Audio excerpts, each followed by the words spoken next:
માણસ પોતાની કિસ્મત કેવી રીતે બદલી શકે છે? દોસ્તો, ભગવાન શિવજીએ દેવી પાર્વતીને સ્વયં બતાવ્યું હતું કે માણસ પોતાની કિસ્મતને કેવી રીતે બદલી શકે છે.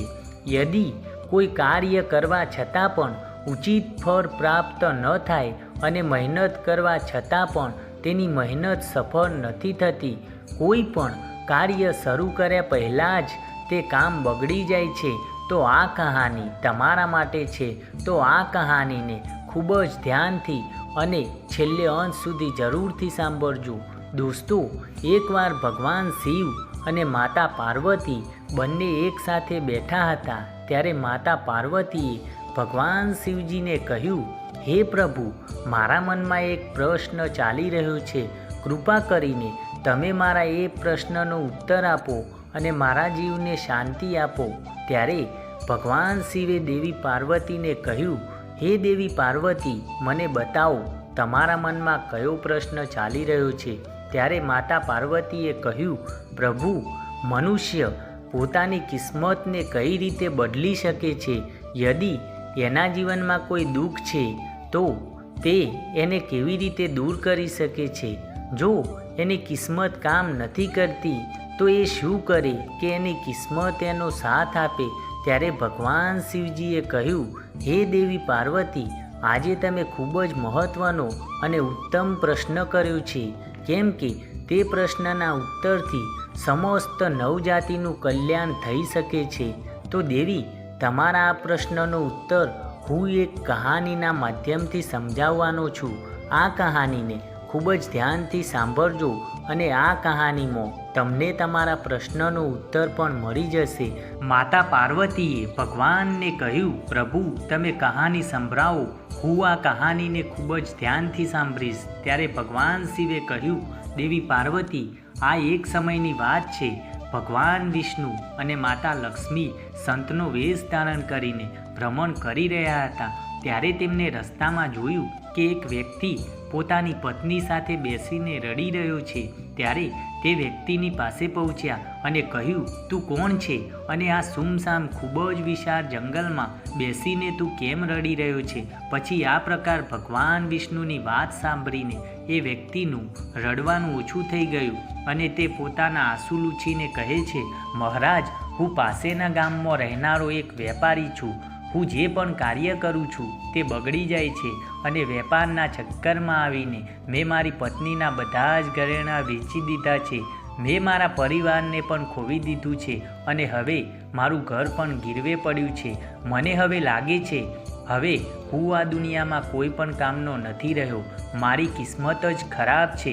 ભગવાન શિવ કહે છે, પાર્વતી, આવી જ રીતે ભગવાન વિષ્ણુ તે વ્યક્તિની વાત સાંભળીને કહે છે, તને કોને કહ્યું તારી કિસ્મત ખરાબ છે? જરા હું પણ જાણી લઉં કે તારી કિસ્મતમાં શું ખરાબી છે. પછી એ વ્યક્તિ કહેવા લાગ્યો કે મહારાજ, પહેલાં હું ખેતી કરતો હતો. એમાં દર વર્ષે નુકસાન આવતું હતું. ઘણીવાર ખેતી સુકાઈ જતી તો ઘણીવાર ખૂબ જ વરસાદ આવી જતો અને વધારે પડતો વરસાદ આવવાથી મારી બધી જ ખેતી નષ્ટ થઈ જતી. આ બધાથી હેરાન થઈને મેં વેપાર કરવાનો નિર્ણય લીધો. મારી પાસે પૈસા પણ ન હતા, જે કારણથી મેં મારી પત્નીના બધા જ ઘરેણાઓ વેચી દીધા અને એમાંથી જે પણ પૈસા મળ્યા તેનાથી મેં વેપાર શરૂ કર્યો. પણ જ્યારે વેપાર ન ચાલ્યો ત્યારે શરૂમાં મારા ઘરના લોકોએ મારો સાથ આપ્યો. પણ જેમ જેમ મારા વેપારમાં નુકસાન આવવા લાગ્યું તેમ તેમ મારા પોતાના લોકો મારાથી દૂર થવા લાગ્યા. પણ મહારાજ, હું આ બધું તો મારા પરિવાર માટે જ તો કરતો હતો, પણ હવે મારા પોતાના જ જ્યારે મને જુએ છે ત્યારે નજર ફેરવી લે છે અને મારા ઘરના જ લોકો આ બધી પરિસ્થિતિઓનો જવાબદાર મને બનાવે છે. મારો એક મિત્ર છે, એને પણ મારી સાથે એક વેપાર શરૂ કર્યો હતો, પણ એનો વેપાર ખૂબ જ સારો ચાલી રહ્યો છે. એ જ્યારે પણ મારા ઘરે આવે છે ત્યારે તે તેની સફળતાની કહાની મને સંભળાવવા લાગે છે અને એની વાત સાંભળીને મારા ઘરવાળા મને કહે છે કે તારા મિત્રને જો અને એનાથી કંઈક શીખ અમને તો એવું લાગે છે હવે તારા હાથમાં કંઈ પણ નથી, તું કંઈ પણ નહીં કરી શકે. મહારાજ, મારા ઘરના લોકોની વાત સાંભળીને મને પણ હવે એવું લાગે છે કે કદાચ હવે મારા જીવનમાં પણ કંઈ નથી થવાનું. હવે તો મને મારું જીવન પણ એવું લાગવા લાગ્યું છે કે હવે કંઈ પણ નથી થવાનું. ઘણીવાર તો મને એવા વિચારો પણ આવવા લાગે છે કે હું મારા જીવનને સમાપ્ત કરી દઉં. હું અહીંયા એવા ઈરાદાથી આવ્યો હતો કે પોતાનું જીવન સમાપ્ત કરી દઉં, પણ હું હિંમત ના કરી શક્યો અને અહીંયા એકાંતમાં બેસીને રડી રહ્યો હતો. પણ હું હિંમત ના કરી શક્યો મરવાની, એટલા માટે હું મારી પત્ની સાથે બેસીને રડી રહ્યો હતો.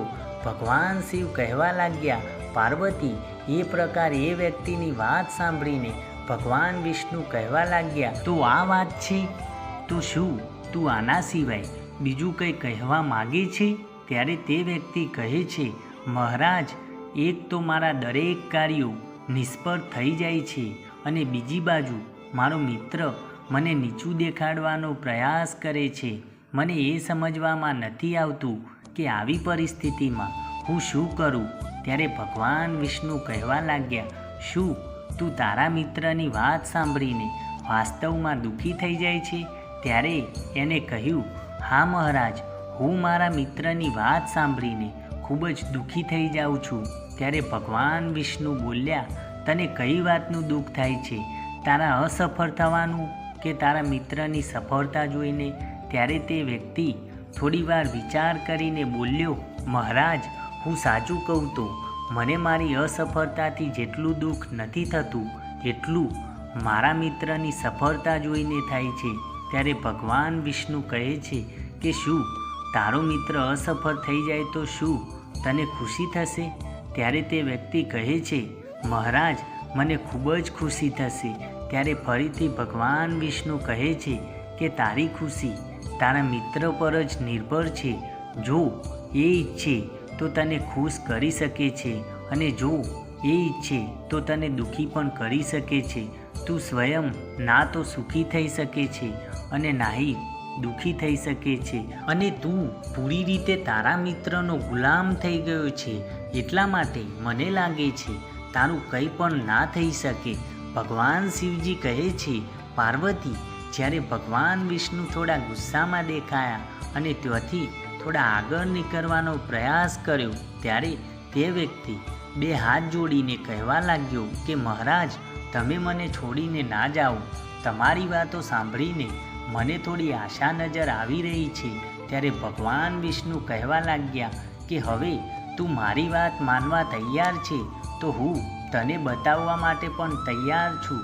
હંમેશા ધ્યાન રાખજે, જ્યારે આપણે કોઈના પર આશા રાખીએ છીએ તો બધું જ એના પર નિર્ભર થઈ જાય છે અને એવામાં આપણી ખુશી અને દુઃખ એના પર જ નિર્ભર કરે છે.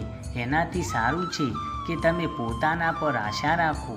જ્યારે તું એવું કરીશ અને પૂરા ધૈર્ય અને લગનની સાથે કામ કરીશ તો તને સફળતા ચોક્કસથી પ્રાપ્ત થશે. પછી ભગવાન શિવે કહ્યું કે પાર્વતી, એ પ્રકાર ભગવાન વિષ્ણુએ તેમની વાતોને આગળ વધારતા કહ્યું કે તને એવું લાગે છે કે તારો મિત્ર તને દુઃખી કરવા માટે આવે છે, પણ જો તું એની વાતો પર વિચાર કરે તો એ સાચું કહે છે. તને તારા મિત્રની વાતો ખરાબ લાગતી હશે, પણ મારી નજરમાં તારા મિત્રની વાતો ખરાબ નથી. એ તેના સંઘર્ષ અને અનુભવની વાતો તને બતાવે છે. તું તારા મિત્રની વાતો ધ્યાનથી સાંભળીને તેની વાતોને તારા જીવનમાં ઉતારી શકે છે અને ઘણું બધું શીખી શકે છે. પણ તે ક્યારેય પણ એવું નહીં કર્યું હોય, કેમ કે તને એનાથી જલન થાય છે. તારે તેનો ધન્યવાદ કરવો જોઈએ. એ તને ઘરે બેઠા અનુભવ આપી રહ્યો છે, કેમ કે તારો મિત્ર તને એની સફળતાની કહાની સંભળાવે છે કે તે સફળ કેવી રીતે બન્યો. તું તેના અનુભવનો લાભ ઉઠાવી શકે છે અને એક નવી શરૂઆત કરી શકે છે. કર્મ સારા કર, પોતાની મહેનત કરતો રહે. હાર ન માનીશ, એક દિવસ તને સફળતા ચોક્કસથી મળશે. આજે તું જેને ખરાબ સમય અને ખરાબ કિસ્મત બનાવી રહ્યો છે તે એક દિવસ બદલાઈ જશે અને એની સાથે તારા વિચારો પણ બદલાઈ જશે. અને તું જોજે, જ્યારે તારો સારો સમય શરૂ થશે ત્યારે તારા મિત્ર પણ તેની સફળતાની કહાની તને નહીં સંભળાવે અને ત્યારે તે તેની અસફળતાની કહાનીઓ સંભળાવશે. કેમ કે તું એની વાતો સાંભળીને ભ્રમિત થઈ જાય અને તારો આત્મવિશ્વાસ ડગમગાવી દે અને તું ખોટો નિર્ણય લઈ લે. પણ તારે તે સમયે તારી બુદ્ધિનો પ્રયોગ કરવો પડશે. તારો મિત્ર જેમ આજે તને દુઃખી કરવા માટે આવે છે એવી જ રીતે એ તને એ સમયે પણ દુઃખી કરવા જરૂરથી આવશે. કેમ કે જેવી જ રીતે તેને દુઃખી જોઈને તને મજા આવે છે એવી જ રીતે તને દુઃખમાં જોઈને એને પણ મજા આવશે. પછી ભગવાન શિવજી કહે છે, પાર્વતી, આ જ પ્રકાર ભગવાન વિષ્ણુની વાત સાંભળીને એ વ્યક્તિ હવે કહેવા લાગ્યો, મહારાજ, તમે બિલકુલ સાચું કહો છો, પણ મહારાજ, મારું સૌથી મોટું દુઃખ એ છે કે મારા પરિવારના લોકો પણ તેમાં જોડાયેલા છે અને વાસ્તવમાં હું તો મારા પરિવાર માટે સારું જ કરવા માગું છું, પણ એ મારી વાતને સમજવા માટે તૈયાર જ નથી. એ તો મને ખોટો જ સમજે છે. હવે તો વાત એટલી બધી વધી ગઈ છે કે એમને મારો સાથ પણ છોડી દીધો છે. ભગવાન શિવજી કહે છે, પાર્વતી, વિષ્ણુ ભગવાન કહે છે, હું તારી વાત સમજી ગયો કે આપણે એવું ઈચ્છીએ છીએ કે લોકો આપણી પ્રશંસા કરે, પણ હકીકતમાં એવું નથી હોતું. એટલા માટે આપણે દુઃખી થઈ જઈએ છીએ. આપણને ઘણીવાર એવું લાગે છે આપણા મિત્રો, સગા સંબંધીઓ, પરિવાર બધા જ મતલબી છે, પણ તું આમને તારું પરિવાર માને છે. તું એમના માટે કંઈ કામ પણ કરવા ઈચ્છે છે તો તને એવું કેમ લાગે છે કે તું બીજાઓ માટે કરી રહ્યો છે, પણ વાસ્તવમાં તું પોતાની ખુશી માટે આ બધું કરી રહ્યો છે. એટલા માટે પરિવાર માટે કંઈ કરવું એ વાસ્તવમાં પોતાના માટે જ કર્યું કહેવાય. પણ એવું કરતા સમયે તને એવું લાગે છે કે તું બીજાઓ માટે આ કાર્ય કરી રહ્યો છે તો તું દુઃખી રહીશ અને તને એવું લાગે છે કે આ કાર્ય તું પોતાના માટે કરી રહ્યો છે તો તું હંમેશા ખુશ રહીશ. પછી ભગવાન શિવજી કહે છે, પાર્વતી, પછી તો ભગવાનની વાત સાંભળીને તે વ્યક્તિના હાવભાવ બદલાઈ ગયા અને તે કહેવા લાગ્યો, મહારાજ, તમે બિલકુલ સાચું કહી રહ્યા છો. હવે હું સમજી ગયો કે અત્યાર સુધી મારી ખરાબ કિસ્મત એટલા માટે હતી કે મારી કિસ્મત બીજાઓના હાથમાં હતી. હવે હું મારી કિસ્મતને મારા હાથમાં રાખીશ અને હું ફરીથી પૂરી મહેનત અને લગનની સાથે હું ફરીથી કામ શરૂ કરીશ અને હું જો સુધી સફળતા પ્રાપ્ત ના કરી લઉં ત્યાં સુધી ચેનથી નહીં બેસું. ભગવાન શિવજી કહે છે, પાર્વતી, એ જ પ્રકાર ભગવાન વિષ્ણુએ વ્યક્તિની વાત સાંભળીને હસવા લાગ્યા અને ભગવાન વિષ્ણુએ એક ડબ્બી નીકાળીને આપી અને કહ્યું, હંમેશા આ ડબ્બીને તું તારી પાસે રાખજે અને આ ડબ્બીમાં એક એવો રાજ છુપાયેલો છે જે તને ગમે તેવું મોટું દુઃખ હશે, ગમે તેવી મુશ્કેલી હશે તો પણ તને તેમાંથી બહાર નીકાળી દેશે. પણ એક વાતનું તું ખૂબ જ ધ્યાન રાખજે, આ ડબ્બીને તું ત્યારે જ ખોલજે જ્યારે તને જિંદગીમાં કોઈ પણ રસ્તો ના જડે, જ્યારે તને એવું લાગે કે આ દુનિયામાં હવે જીવવું બિલકુલ બેકાર છે અને જો આ ડબ્બીને તું સમયથી પહેલાં ખોલી દઈશ તો એ બધા જ રાજ ખતમ થઈ જશે. ભગવાન શિવજી કહે છે, પાર્વતી, પછી એ વ્યક્તિએ ભગવાન વિષ્ણુને વચન આપ્યું કે જ્યારે પણ તેને ભારે મુસીબત આવે અને કોઈ રસ્તો નજર ના આવે ત્યારે તે એ ડબ્બીને ખોલશે. એક દુઃખી માણસ કિસ્મતને કેવી રીતે બદલી શકે છે? તો જુઓ, સમય ક્યારે પણ એક જેવો નથી રહેતો, એ બદલાતો રહે છે. એ વ્યક્તિના જીવનમાં ફરીથી બદલાવ આવ્યો. એક દિવસ એના રાજ્ય પર પડોશી રાજ્યએ ચઢાઈ કરી દીધી. પછી બીજા રાજ્યના રાજાએ એ રાજ્ય પર કબજો કરી લીધો જે રાજ્યમાં તે વેપારી રહેતો હતો. હવે તે રાજાના સૈનિકોએ તે વેપારીનું બધું જ ધન તેની પાસે હતું એટલું બધું લૂંટી લીધું અને એના ઘરમાં આગ લગાડી દીધી અને જીવ બચાવવા માટે તે વેપારીને પોતાના પરિવાર સહિત ભાગવું પડ્યું. ભગવાન શિવે કહ્યું, પાર્વતી, તે વ્યક્તિ પોતાના પરિવાર સાથે ઘણા દિવસો સુધી એટલામાં ભટકતો રહ્યો. તેને ખાવા પીવાના ફાંફા પડવા લાગ્યા. પછી તેનું બાળક બીમાર પડી ગયું. સારવાર ન થવા પર તે તરફડિયા મારવા લાગ્યું. આ બધું જોઈને તે વ્યક્તિનું હૃદય વિચલિત થઈ ગયું. એ કેવી રીતે તેના બાળકની સારવાર કરાવે? એની પાસે તો ખાવાના પણ પૈસા ન હતા. હવે ફરીથી તે વ્યક્તિને એકવાર નિરાશતાએ ઘેરી લીધો. હવે તેને ફરીથી એવું લાગવા લાગ્યું કે એનું જીવન વ્યર્થ છે, આખી દુનિયા વ્યર્થ છે.